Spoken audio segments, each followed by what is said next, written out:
கர்த்தருடைய வார்த்தைக்கு நாம் செல்வோம். எபிரேயர் 11:1. விசுவாசமானது நம்பப்படுகளின் உறுதியும் காணப்படாதவர்களின் நிச்சயமுமாயிருக்கிறது. விசுவாசத்தை குறித்து பார்க்க ஆரம்பிச்சிருக்கிறோம். கடந்த வாரம் ஒரு காரியத்தை பார்த்தோம். விசுவாசமானது நம்பப்படுகளின் உறுதி என்பதை நாம் கொஞ்சம் பார்த்தோம். என்ன அது முழுமையாக பார்க்கல. விசுவாசத்தை குறித்த ஒரு சரியான விளக்கத்தை நம்ம அறிந்து கொள்வது ரொம்ப அவசியம். நாம் ரட்சிக்கப்பட்டது தேவனுடைய கிருபை. அவர் நம்முடைய பாவங்களை மன்னிச்சார், பாவம் மன்னிப்பு ஆயத்தப்படுத்தி வச்சிருந்தார். அது கிருபையினால் செய்யப்பட்ட ஒன்று. அந்த கிருபையினால் சம்பாதிக்கப்பட்ட அந்த பாவ மன்னிப்பு, ரட்சிப்பு நமக்கு எப்படி உண்டாச்சுன்னு கேட்டால், கிருபையினால் அவர் அதை ஆயத்தம் பண்ணால் கூட நாம் அதை என்ன செய்ய வேண்டியிருந்துச்சு? விசுவாசிக்க வேண்டியதாக இருந்துச்சு. அதான் வேதத்தில் சொல்லப்பட்டிருக்கு, கிருபையினாலே விசுவாசத்தை கொண்டு ரட்சிக்கப்பட்டிலும் போட்டிருக்கு. எப்படி ஒரு தேவ பிள்ளையா நம்ம ஒரு கிறிஸ்தவனா ரட்சிக்கப்பட்டோமோ அதே போல தான் கிறிஸ்தவ வாழ்க்கை என்ன செய்ய போகிறோம்? வாழ போகிறோம். அப்போ கிறிஸ்தவ வாழ்க்கையை வாழ்கிறதுக்கு எது அவசியமாக இருக்குது? சத்தமாக சொல்லுங்கள். விசுவாசம் அவசியமாக இருக்குது. நாம் ரட்சிக்கப்படும் போது விசுவாசம் பயன்படுத்தப்பட்டது போல் இந்த கிறிஸ்தவ வாழ்க்கையை வாழ்கிறதுக்கு எது அவசியமாக இருக்குது? விசுவாசம் அவசியமாக இருக்குது. அதனால தான் என்ன செய்கிறோம்? இதை பார்த்துக்கிட்டு இருக்கிறோம். அவள் விசுவாசத்தை குறித்த விளக்கத்தை நம்ம கொஞ்சம் பொறுமையாக தான் கற்றுக்கிறணும். எபிரேயர் 11ஆம் அதிகாரத்தில் 1ஆம் வசனத்தில் பின்பகுதியை பாருங்க. காணப்படாதவைகளின் நிச்சயமுமாய் இருக்கிறது. எல்லாரும் சொல்லுவோம், விசுவாசமானது காணப்படாதவைகளின் நிச்சயமுமாய் இருக்கிறது. திரும்ப சொல்லுவோம், விசுவாசமானது காணப்படாதவைகளின் நிச்சயமுமாய் இருக்கிறது. பொதுவாக நாம் என்ன சொல்லுவோம்? கண்டாதான் நிச்சயமாக இருக்குன்னு சொல்லுவோம் இல்லையா? நான் அதை பார்த்தேன், நான் என் 2 கண்ணால் பார்த்தேன், நான் அதை என்ன செய்கிறேன்? நம்புறேன்னு சொல்லுவோம். ஆனால் இங்கே பைபிள் போட்டிருக்கு, விசுவாசமானது என்னவா? காணப்படாதவைகளின் நிச்சயமாக இருக்கிறது. இது என்ன வித்தியாசமாக இருக்குது? பார்க்கல, காணலை, ஆனால் அது நிச்சயம் என்று விசுவாசம் சொல்லுகிறது. விசுவாசமானது காணப்படாதவைகளின் நிச்சயமாக இருக்குன்னு போட்டிருப்பாருங்க. சரி, அப்போ இந்த விளக்கத்தை பார்த்தீங்கன்னா மறுபடியும் சொல்லுவோம், விசுவாசமானது காணப்படாதவைகளின் நிச்சயமாக இருக்கிறது. அப்படி என்றால் விசுவாசமானது காணப்படாதவைகளோடு சம்பந்தப்பட்டிருக்கிறது. இன்னும் நடக்காத காரியத்தோடு, இன்னும் காணாத நன்மைகளோடு சம்பந்தப்பட்டிருக்கிறது. எத்தனை பேர் விசுவாசிக்கிறீங்க? சரி, அப்படின்னா ஒரு அர்த்தம், நீங்கள் எதை விசுவாசிக்கிறீங்க கேட்டிங்கன்னா, இன்னும் அந்த காரியம் உங்களுக்கு என்ன செய்யலை? இன்னும் நடக்கலை, இன்னும் அந்த நன்மை நீங்கள் என்ன செய்யலை? காணலை. அங்கதான் என்ன இருக்குது? விசுவாசம் இருக்குது. எப்போ அந்த காரியம் உங்களுக்கு நீங்கள் எதிர்பார்க்குற காரியம் நடந்துருச்சோ, நீங்கள் காண வேண்டும் என்ற நன்மையை நீங்கள் பார்த்துட்டீங்களோ, அதுக்கப்புறம் அங்கே என்ன தேவையில்லை? விசுவாசம் தேவையில்லை. விசுவாசம் என்பது இன்னும் எனக்கு நடக்காத காரியத்தோடு, இன்னும் நான் காணாத நன்மையோடு சம்பந்தப்பட்டதாக இருக்கிறது. அதான் விசுவாசம். காணப்படாதவைகளை குறித்ததாக இருக்கிறது. ஒரு வசனத்தை வாசிப்போம், புரியும். சங்கீதம் 27:13. நானோ ஜீவனுள்ளோர் தேசத்திலே கர்த்தருடைய நன்மையை காண்பேன் என்று விசுவாசியாதிருந்தால் கெட்டு போயிருப்பேன். எதிரான சூழ்நிலையில் தாவீது தான் விசுவாசத்தை சொல்றாரு. கர்த்தருடைய நன்மையை காண்பேன் என்று என்ன செய்கிறேன்? நான் விசுவாசிக்கிறேன்னு சொல்லுகிறார். என்ன நன்மையை? ஒருவேளை அவருக்கு சுகம் தேவைப்பட்டிருக்கலாம், எதிரிகள் மேல் ஜெயத்தை அவர் எதிர்பார்த்திருக்கலாம், ஐஸ்வர்யத்தை எதிர்பார்த்திருக்கலாம், ஏதோ ஒரு நன்மை அவருக்கு என்ன செய்யணும்? நடக்கணும். ஆனால் அவர் சொல்றாரு, காண்பேன் என்று விசுவாசிச்சேன். இன்னும் அந்த நன்மை என்ன செய்யல? அவரு பார்க்கல. அதான் சொல்றாரு, கர்த்தருடைய நன்மை என்ன செய்வேன்? காண்பேன் என்று விசுவாசிக்கிறேன். இன்னும் நான் என்ன செய்யல? பார்க்கல. நான் பார்த்துட்டேன் அதனால விசுவாசிக்கிறேன்னு சொல்லல. இன்னும் அதை நான் என்ன செய்யல? பார்க்கல. அவர் சொல்றாரு, கர்த்தருடைய நன்மை என்ன செய்வேன்? காண்பேன் என்று விசுவாசிக்கிறேன். கொஞ்சம் யோசித்து பார்ப்போமே. எதிரான சூழலின் மத்தியிலும் கூட நன்மையை காண்பேன்ற ஒரு நிச்சயத்தை, ஒரு ஆதாரத்தை விசுவாசம் கொடுக்கிறதா இருக்கிறது.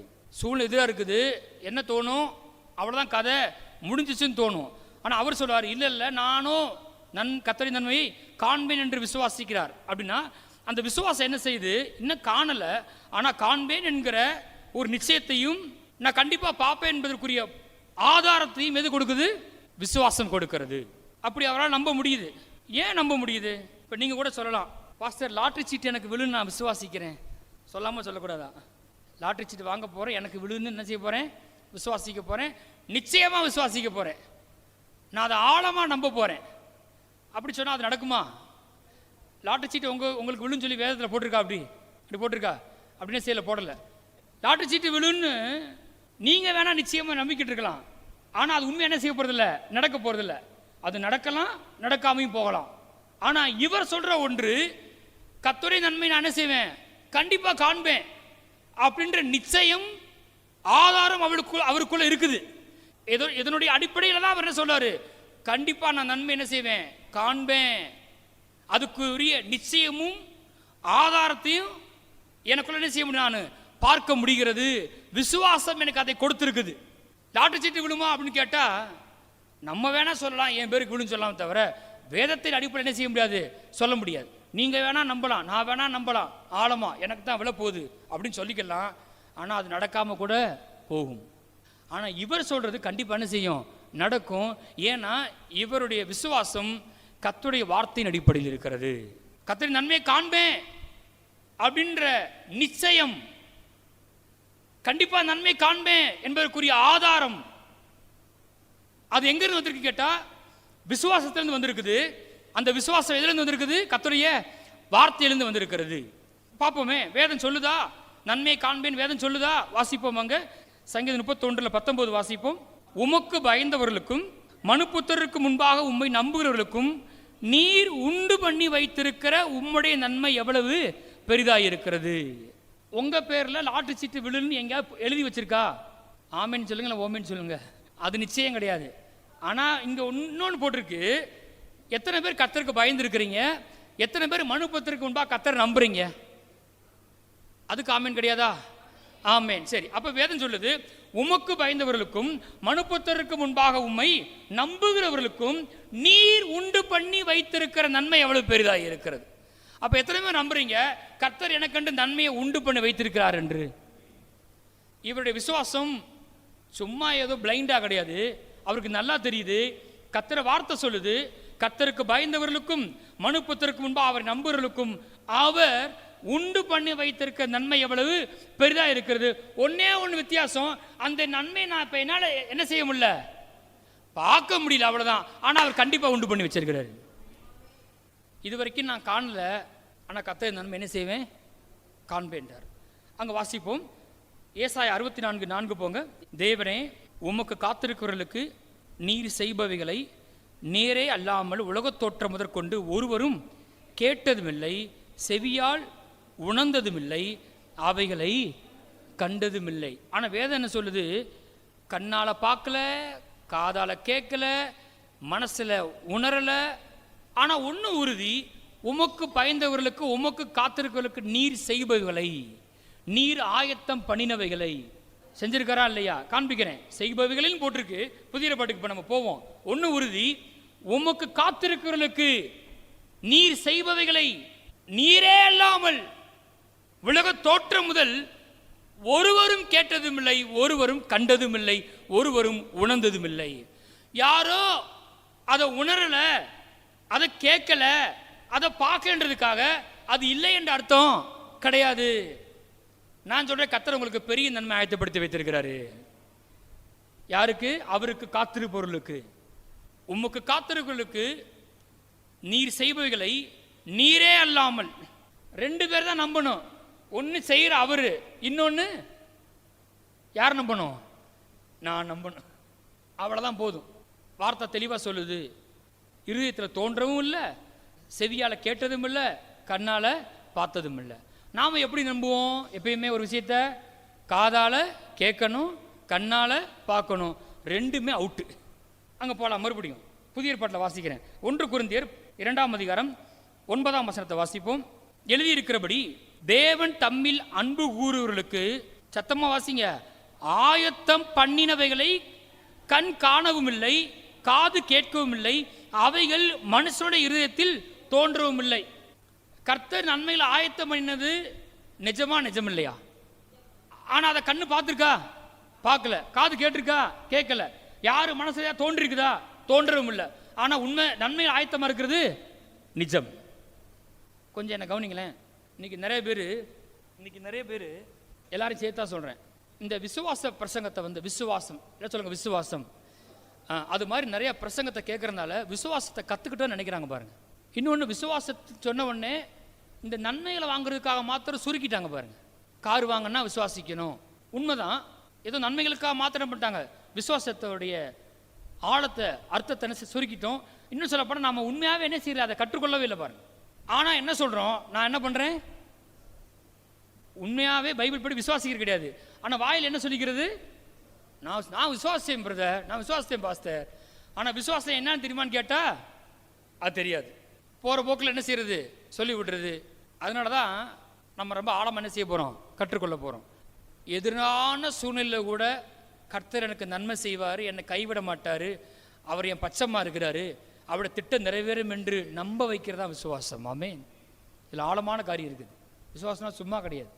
ஆமாம், கண்டிப்பாக விசுவாசத்தை கொண்டு சுகத்தை அனுபவிக்க போகிறோம், நன்மையில் அனுபவிக்கிறோம். ஆனால் நான் சொல்கிறேன், எத்தனை பேர் கிறிஸ்துக்கா வாழ விரும்புகிறீங்க?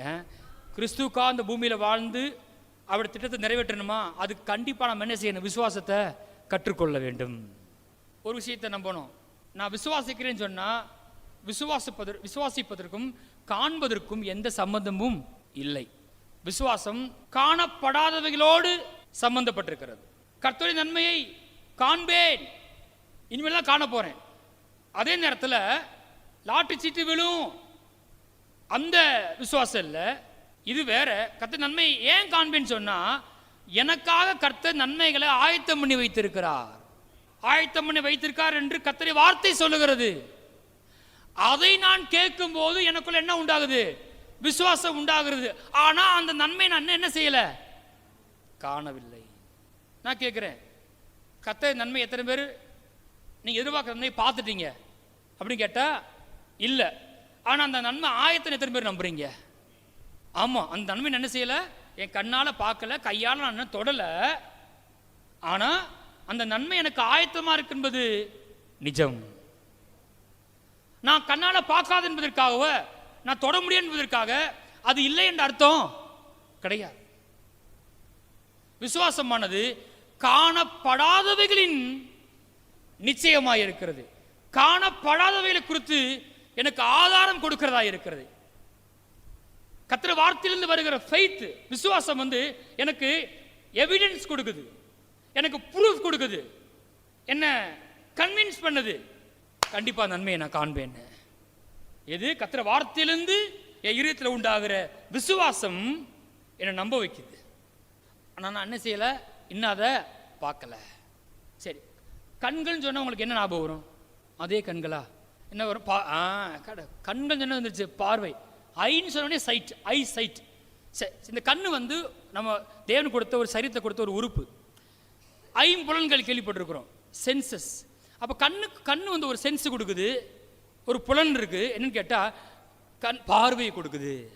கண் என்ன செய்யுது? பார்வை. இன்னொன்று, கண்ணு இருந்தும் பார்வையில்லாமல் இருக்க முடியும். அப்போ கண்ணு இருந்து என்ன கொடுக்கணும்? முக்கியமாக சென்ஸ் கொடுக்குது. என்ன சென்ஸ்? பார்வையை கொடுக்குது, ஐ சைட். என்ன ஐ சைட் கொடுக்குது? இப்போ எனக்கு கண்ணு இருக்குது, எனக்கு ஒரு பார்வை அளிக்குது.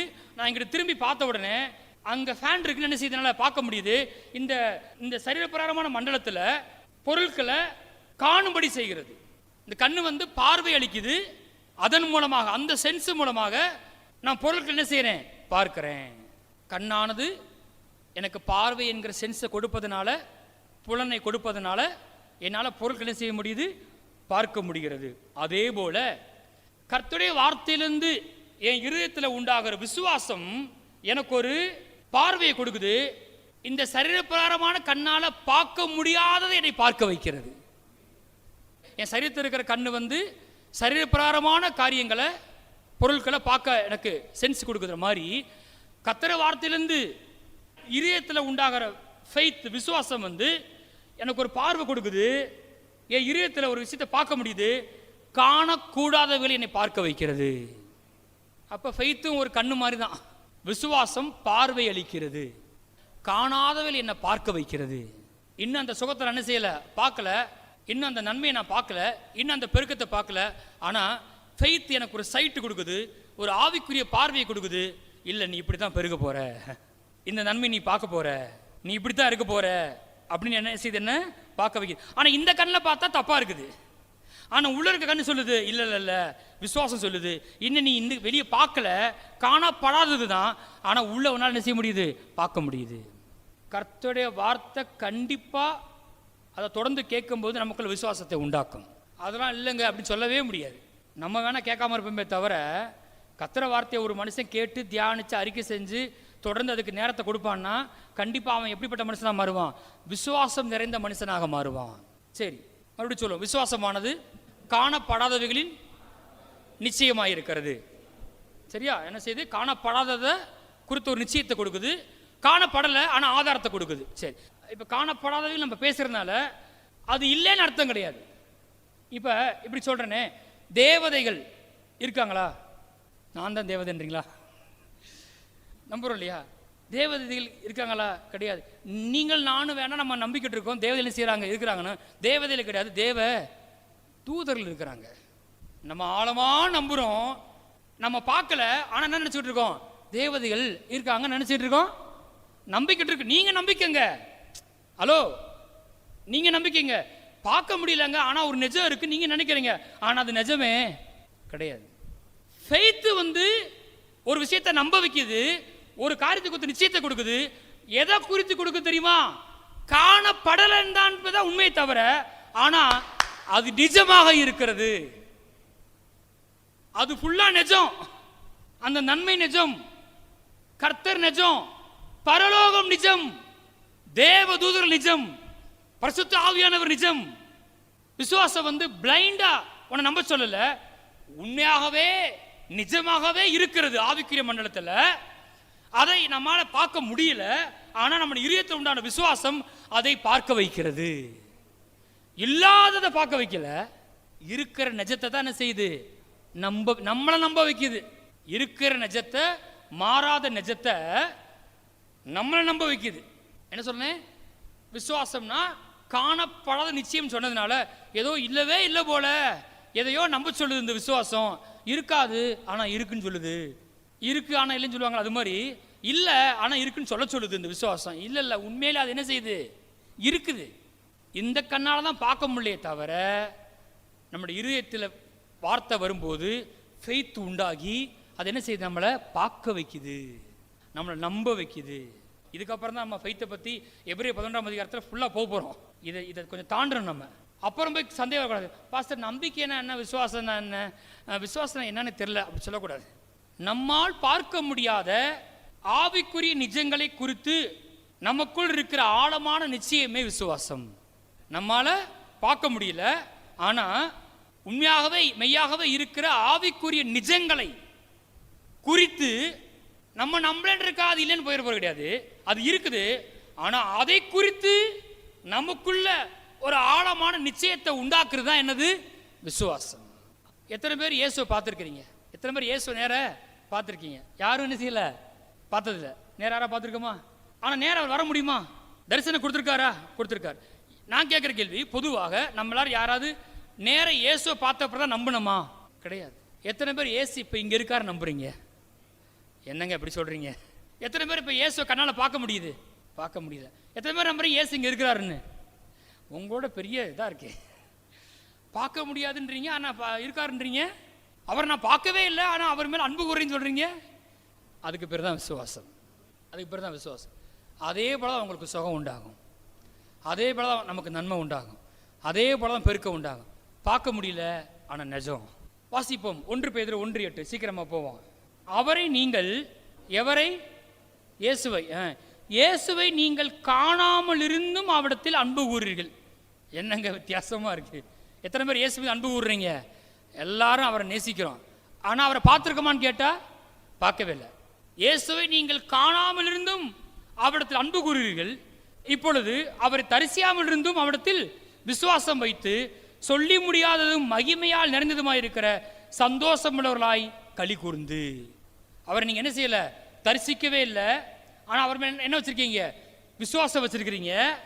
அது என்ன செய்யுது உங்களுக்குள்ள, சொல்லி முடியாத மகிமையால் இருந்திருக்கிற சந்தோஷம். இயேசு நினைக்கும் போது எத்தனை பேர் சந்தோஷப்படுறீங்க? ஆமேன். என்னங்க, இயேசுவை பற்றி நினைச்சாலே, அவர் என் மேலே வச்ச அன்பை எண்ணி பார்த்தாலே சொல்லி முடியாத சந்தோஷம் வந்துடுது. ஆனால் அவர் நான் பார்த்துருக்கேனான்னு கேட்டால் என்ன செய்யலை, பார்க்கவே இல்லை. எத்தனை பேர் தேவதூதர்களை பார்த்துருக்குறீங்க? யாரும் என்ன செய்யலை, கண்ணால் பார்த்தது. எத்தனை பேர் நம்புறீங்க தேவதூதர்கள் இருக்கிறார்கள் என்று? கர்த்தருடைய வார்த்தையை கேட்டு அதன்படி செய்கிற பலத்த சௌரியவான்களே அவரை ஸ்தோத்திரியுங்கள் போட்டிருக்கு. சங்கீதம் 103:20 வருது. கர்த்தருடைய வார்த்தையை நான் பேசினா அதை யார் கேட்குறா? தேவதூதர்கள் கேட்குறாங்க, கேட்டு அதன்படி செய்கிறாங்கன்னு போட்டிருக்கு. ஆனால் தேவதூதர்கள் என்ன செஞ்சதில்லை, பார்த்ததில்லை. அதனால விசுவாசத்துக்கும் காண்பதற்கும் எந்த சம்பந்தமும் இல்லை. தொடர்ந்து போவோமே. உபாகம் 29:3 எடுத்துக்கொள்ளுங்க. பொதுவாக நாம் எப்படி சொல்லணும்னு கேட்டால், பார்த்தா நம்புவேன்னு சொல்கிறோம் இல்லையா? நான் பார்த்தா என்ன செய்வேன், நம்புவேன்னு சொல்கிறோம். ஏன்னா விழுந்து போன மனுஷன் அவன் அவனுக்கு கண்ணால் பார்க்கணும், காதால் கேட்கணும், அவன் தொட்டு பார்க்கணும், அவன் நுகரணும். அந்த ஐம்புலன்கள் வேலை செய்து பாருங்க, அந்த சென்ஸுக்கு உட்பட்டு மாறிட்டான். நான் பார்த்தா என்ன செய்வேன், அதை நம்புவேன்னு சொல்கிறான். ஆனால் பைபிளை பொறுத்த வரைக்கும் பைபிள் ஃபெய்த்து, பைபிள் விசுவாசம் காணாத போதுதான் உண்டாகிறது. காண்கிறான்னு செய்யறதில்ல, உண்டாகிறது. இப்படி லிட்டரலா சொல்றேன். நீங்க இயேசுவையே நேர பார்த்தாலும் உங்களுக்கு விசுவாசம் என்ன செய்யாது, வராது. இயேசுவே உங்களுக்கு தரிசனம் ஆயிருந்தா கூட, உங்க வீட்டில் உங்க மெத்தையில உட்காந்து உங்ககிட்ட ஒரு 2 மணி நேரம் பேசியிருந்தா கூட, விடிஞ்ச பிறகு நீங்க என்ன செய்வீங்க, எல்லாத்துலையும் போய் இயேசு என்ன பார்த்தாருன்னு சொல்லுவீங்க. 1 மாசம் 2 மாசம் 1 வருஷம் ஆச்சுன்னு வச்சுக்கோங்களேன், அந்த அனுபவம் தான் உங்களுக்கு இருக்குமே தவிர உங்க இதயத்தில் என்ன இருக்காது, விசுவாசம் இருக்காது. நீங்க இயேசு நேர பார்த்ததுனால நான் எப்பயுமே விசுவாசமா இருப்பேன், கிடையவே கிடையாது. நீங்க பரலோகத்துக்கே போயிட்டு வந்திருந்தா கூட உங்களுக்கு என்ன உண்டாகாது, விசுவாசம் உண்டாகாது. ஒரு அனுபவம் இருக்குமே தவிர, நீங்க பரலோகத்தை நேர பார்த்ததுனால, இயேசு நேர பார்த்ததுனால, தேவதூர் நேர பார்த்ததுனால அது உங்களுக்கு என்ன உண்டாக்காது, உங்க இதயத்தில் விசுவாசத்தை செய்யாது, உண்டாக்காது. காண்பதினால் விசுவாசம் உண்டாவதில்லை. கடவுளே பார்த்தா கூட கொஞ்ச நாளைக்கு அந்த அந்த உணர்வு இருக்கும், அந்த உற்சாகம் இருக்கும், எக்ஸைட்மெண்ட் இருக்கும். அப்படியே நான் ஆண்டவர் என்னை பார்த்தாராக்கும் அப்படின்னு. ஆனால் அதை வச்சு வாழ்க்கையை நடத்த முடியாது, கத்தர்க்காய் எதையும் செய்து முடிக்க முடியாது. இன்னும் சொல்லப்போனால் இயேசு பார்த்த நிறைய பேரோட வாழ்க்கையில், தரிசனத்தில் சொப்பனத்தில் பார்த்தேன்னு சொன்ன அநேகர் வாழ்க்கை வச்சுக்கிற என்ன செய்யலை, இல்லை. ஏன்னா விசுவாசம் அவங்களுக்குள்ள என்ன செய்யலை, உண்டாகவில்லை. இப்போ நான் ஒன்று நிரூபிக்க போகிறேன். பார்த்தாலும் விசுவாசம் என்ன செய்யாது, வராது. உபாகம் 29:3 வாசிங்க. கர்த்தர் செய்த பெரிய சோதனைகளையும் பெரிய அடையாளங்களையும் அற்புதங்களையும் என்ன செஞ்சீங்களே, கண்ணார கண்டீர்களே. திரும்ப வாசிக்கலாமா, பொறுமை வாசிங்க. கர்த்தர் செய்த பெரிய சோதனைகளையும் பெரிய அடையாளங்களையும் அற்புதங்களையும் கண்ணார கண்டீர்களே. இங்க யாராவது செங்கடலை பிளந்ததை பார்த்திருக்கீங்களா? பார்த்தது. ஆனா இவனுங்க பார்த்தானுங்க. எகிப்தில் நடந்த 10 வாதைகள் ஒவ்வொன்றும் ஆச்சரியமானது. தேசம் முழுவதும் பேணு, தேசம் முழுவதும் தவளை, தேசம் முழுவதும் வெட்டுக்கிளி, தண்ணீர ரத்தமா மாறுது. பல காரியத்தை பார்த்தவனுங்க. காடை குவிஞ்சு போச்சு வனாந்தரத்தில், மண்ணா பெய்யுது, 40 வருஷம் பெய்யுது. இத்தனையும் பார்த்தாள்கள். கண்ணார கண்டீர்களே அப்படின்னு போட்டிருக்கா. அப்படியே வாசிங்க இவங்களை பத்தி. என்னாம் 14:11 வாசிங்க. கர்த்தர் மோசையை நோக்கி, எது வரைக்கும் இந்த ஜனங்கள் எனக்கு கோபம் உண்டாக்குவார்கள்? தங்களுக்குள்ளே நான் காட்டின சகல அடையாளங்களையும் அவர்கள் கண்டும் எது வரைக்கும் என்னை விசுவாசியாதிருப்பார்கள்? கர்த்தரை கேள்வி கேட்கிறார். உண்மைதான், செங்கடல் பிளந்ததை பார்த்தாங்க. ஆனா கர்த்தர் சொல்றாரு, பெரிய சோதனை, பெரிய அடையாளம், பெரிய அற்புதத்தை பார்த்தாங்க, கண்ணார கண்டாங்க. ஆனா கர்த்தரை கேட்கிறாரு, கண்டும் எதுவரைக்கும் என்னை விசுவாசியாதிருப்பார்கள்? இவ்வளவு பார்த்தும் அவங்க என்ன செய்யல, கர்த்தரை இவ்வளவு அற்புதத்தை பார்த்தும் ஆண்டவர் மேல ஒரு நம்பிக்கை வரல.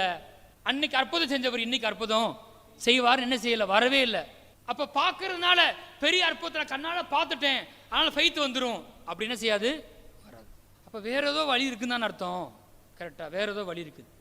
வாசிக்கலாம், அங்க போங்க. யோவான் 20:24.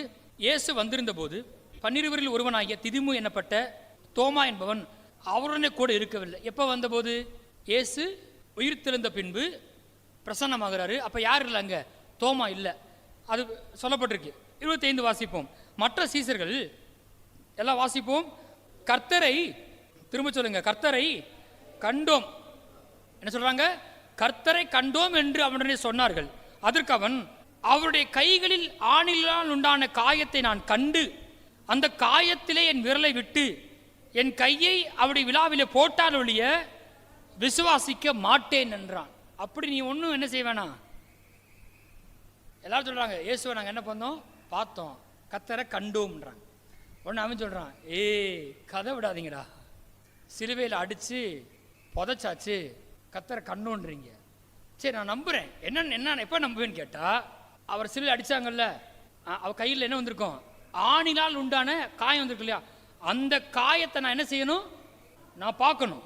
அந்த காயத்தை நான் என் கண்ணால் கண்டு, அந்த காயத்தில் பார்த்தா மாத்திரம் பத்தாது, அதை என்னை ஏமாத்த கூட செய்யலாம். நான் என்ன செய்யணும், அந்த காயத்தில் என் விரலை விட்டு, அதுவும் பத்தாது, எனக்கு கையை என்ன செய்யணும், என் கையை வந்து அவருடைய விழாவில் போட்டால் ஒழிய நான் விசுவாசிக்க மாட்டேன். அப்போ இவருடைய அண்டர்ஸ்டாண்டிங்கே ரொம்ப தப்பாக இருக்கு. நான் பார்த்தாதான், நான் தொட்டாதான், நான் நுகர்ந்தாதான் நான் அதை என்ன செய்வேன், விசுவாசிப்பேன். அதுக்கு பேர் என்ன கிடையாது. நீங்கள் ஒருவேளை சுகத்தை எதிர்பார்த்து கொண்டிருக்கலாம், ஆனால் சுகத்தை நீங்கள் என்ன செய்யல, இன்னும் அனுபவிக்கல. சுகம் நிச்சயம் எத்தனை பேர் சொல்கிறீங்க, நான் பார்த்தாதான் நம்புவேன். பார்த்த பிறகு விசுவாசமே தேவையில்லை. இன்னும் ஆத்துமாக்கள் பெருகணும், பெருக்க வேணும், ஆனால் இன்னும் பார்க்கல. ஆனால் என்ன செய்கிறோம், விசுவாசம் நம்மளை நம்ப வைக்குது. அதை பார்த்த பிறகு விசுவாசம் தேவையில்லை. எப்படி சொல்கிறேனே, உதாரணத்துக்கு இது தேவனுடைய பரிபூர்ண சித்தம் இல்லை, உதாரணத்துக்கு நான் சொல்கிறேன். இப்போ உங்களுக்கு 1 லட்சம் வேணும். எவ்வளோ வேணும், 1 லட்சம் தரப்போகிறது இல்லை, கேளுங்க. உங்களுக்கு 1 லட்சம் வேணும். உங்கள் அக்கௌண்ட்டில் எவ்வளோ இருக்குது, 10 லட்சம் இருக்குது. இதுக்கு விசுவாசம் தேவையா, தேவையில்லையா, தேவையில்லை. சரி, உங்கள் அக்கௌண்ட்டில் 10 லட்சம் இருக்குது, ஆனால் உங்களுக்கு வேண்டியது 50 லட்சம். இப்போ என்ன வேணும், ஸ்தோத்திரம். கர்த்தர் வந்து எப்பயுமே நம்ம குறைவுபட விரும்புறதில்லை, நிரம்பி வழியை விரும்புகிறார், உண்மையாக தான், சரியா. ஆனால் என்றைக்குமே நாம் ஒரு காரியத்தை செய்கிறோன்னா நம்ம பலத்துக்கு மிஞ்சின காரியத்தை கர்த்தர் செய்ய வைக்கிறார். அங்கே தான் என்ன தேவைப்படுது, விசுவாசம் தேவைப்படுது. என்கிட்ட எல்லாமே இருக்குது, நான் செஞ்சிருவேன், வீடை கட்டிடுவேன், அதுக்கு என்ன தேவையில்லை, விசுவாசம் தேவையில்லை. ஏதாவது தேவைப்பட்டால் உடனே பசங்க கடன் வாங்கிடுவேன், அதுக்கு என்ன தேவையில்லை, விசுவாசம் தேவையில்லை. கடன் வாங்காமல் கர்த்தர் தேவையை சந்திப்பார் என்று வெயிட் பண்ணுவதுக்கு என்ன தேவை, விசுவாசம் தேவை. அதனால் விசுவாசிக்க பழகலைன்னா என்ன செய்ய வேண்டியதுதான், கடன் வாங்க வேண்டியதுதான். விசுவாசிக்க பழகலைன்னா சுகவீனத்தில் இருக்க வேண்டியதுதான். விசுவாசிக்க பழகலைன்னா பெருக்கம் என்ன செய்ய உண்டாக போவதில்லை. அப்போ விசுவாசம் எந்த அளவுக்கு நம்ம வாழ்வின் எல்லா பகுதியிலையும் தொடர்புடையதாக இருக்கிறது.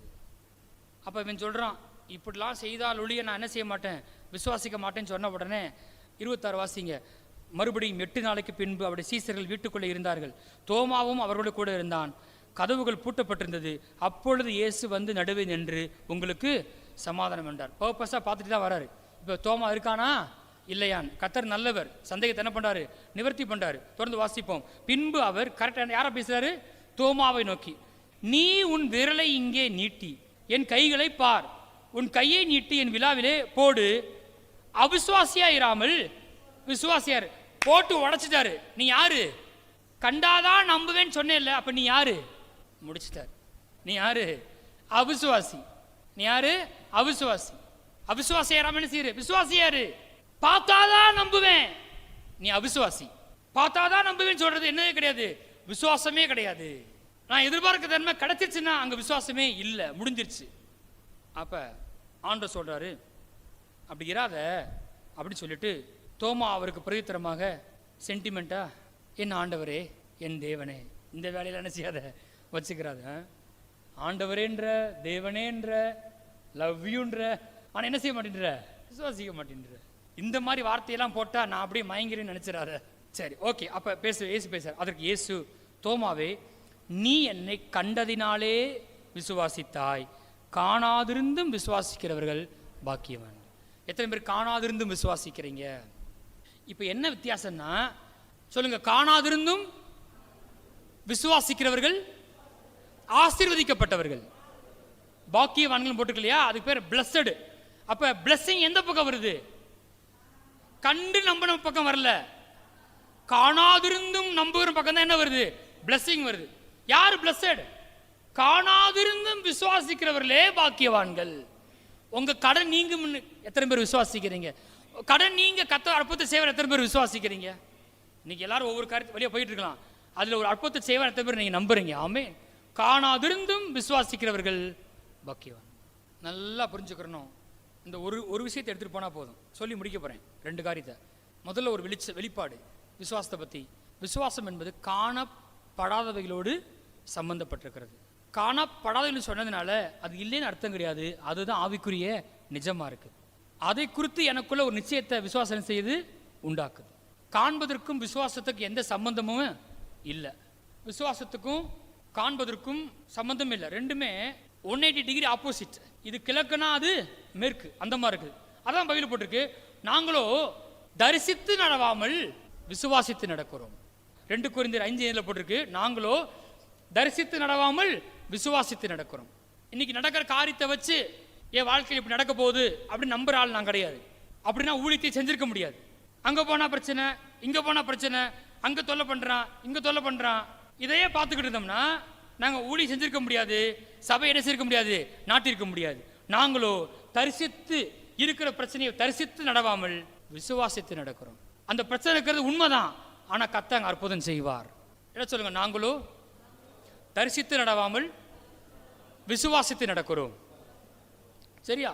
அப்ப இது இன்னும் கொஞ்சம் ஆழமா பிடிச்சுக்கணும். பவுல் சொல்றார், அங்க வாசிப்போம், 2 கொரிந்தியர் 5:16. ஆகையால் இது முதற்கொண்டு நாங்கள் ஒருவனையும் மாம்சத்தின்படி அறியோம், நாங்கள் கிறிஸ்துவையும் மாம்சத்தின்படி அறிந்திருந்தாலும் இனி ஒருபோதும் அவரை மாம்சத்தின்படி அறியோம். ரொம்ப ஆழமான காரியம் இருக்குது. பவுல் சொல்றாரு, நான் இயேசு நேரம் என்ன செஞ்சிருக்கேன், பார்த்திருக்கின்றார்.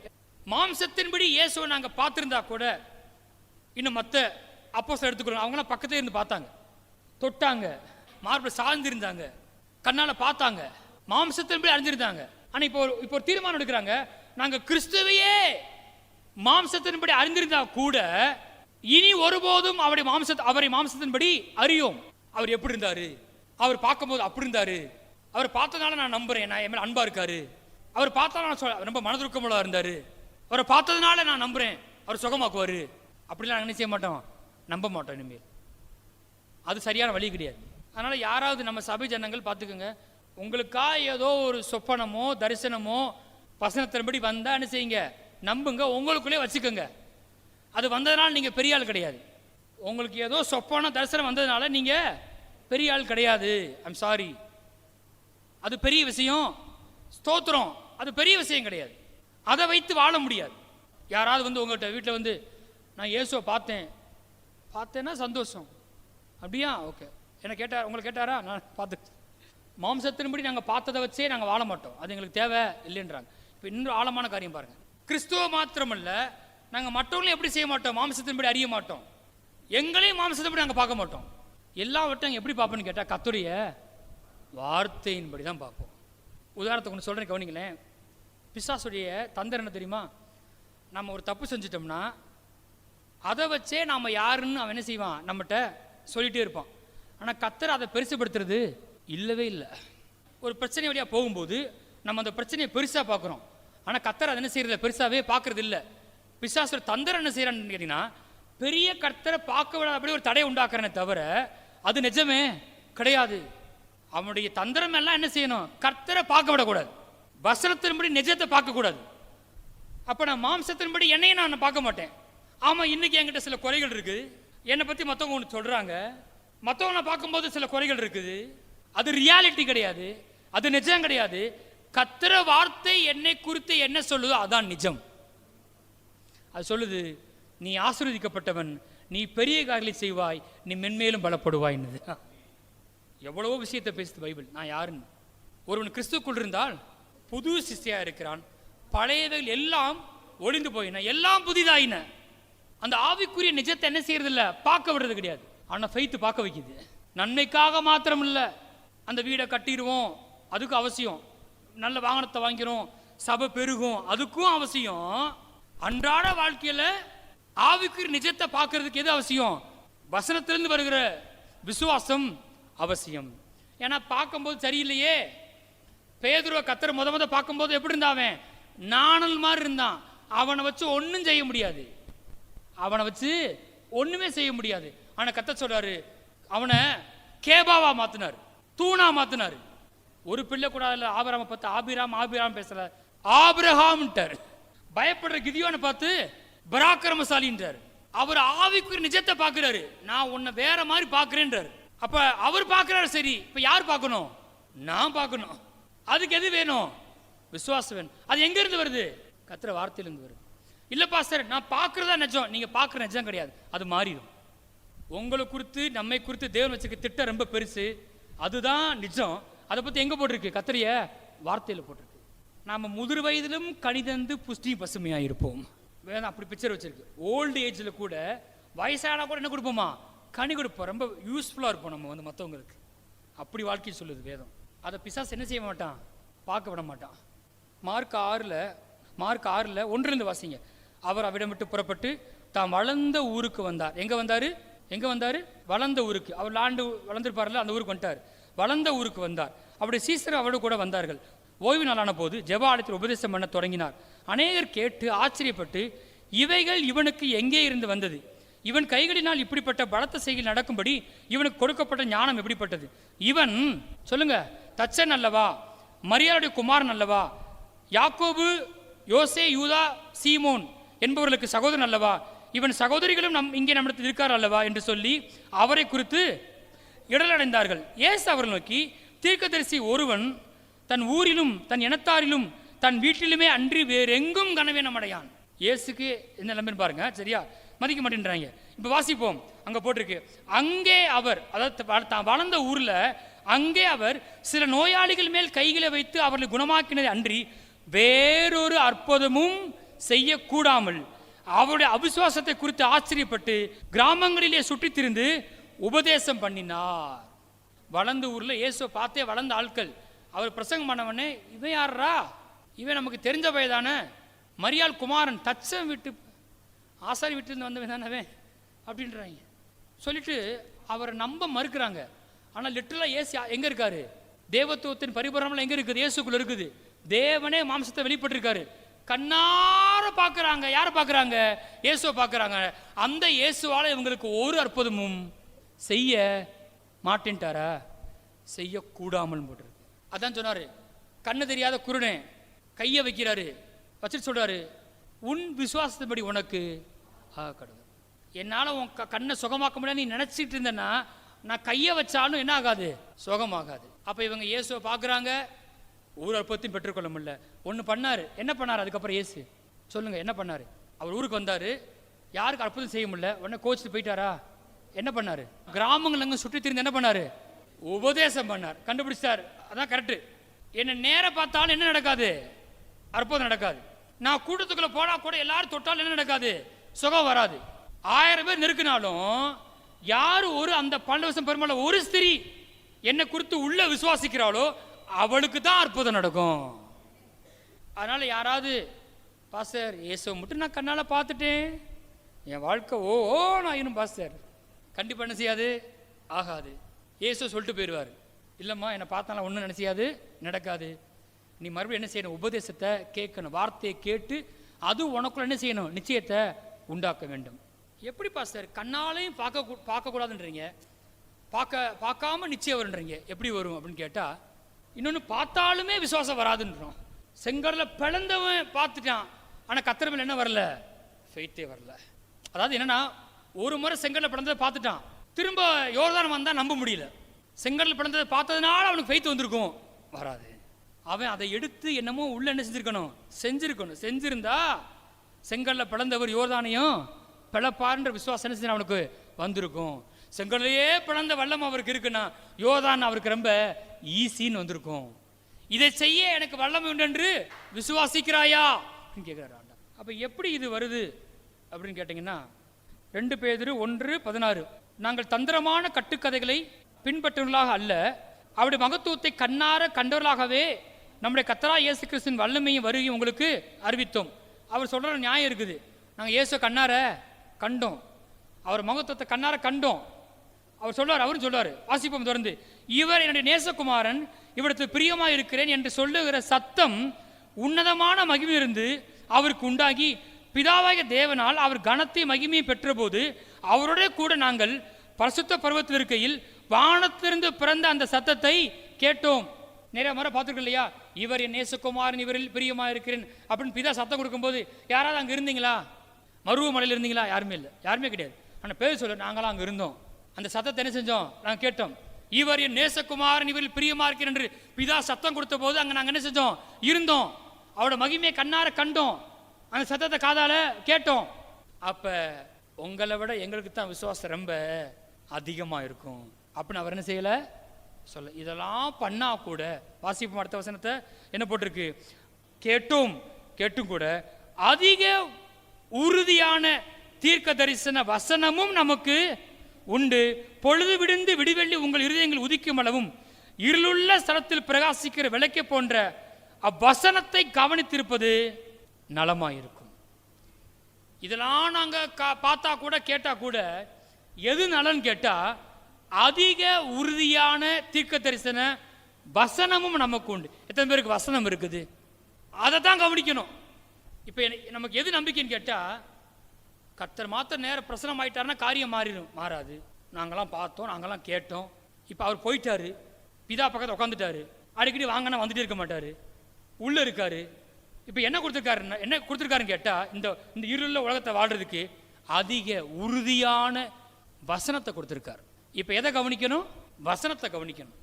அந்த வசனத்தை நான் கேட்டு, நான் வாசித்து, நான் தியானித்து, சத்தியத்தை நான் கேட்க அது எனக்குள்ள நான் காணாத ஆவிக்குரிய நிஜத்தை குறித்த நிச்சயத்தை உண்டாக்கும். இன்னும் நான் காணாத நன்மைகளை இந்த வேதம் வாக்கு பண்ணுது இல்லையா, அந்த நன்மைகளை என்ன பார்க்கல, ஆனா அதை குறித்த நிஜத்தை, ஆதாரத்தை நான் காண்பேன் என்கிற நிச்சயத்தை எனக்குள்ள உண்டாக்கும்.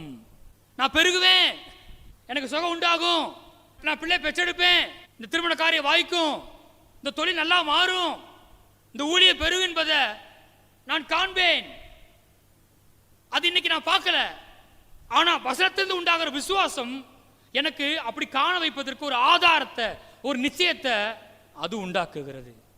விசுவாசமானது காணப்படாதவைகளின் நிச்சயமாயிருக்கு.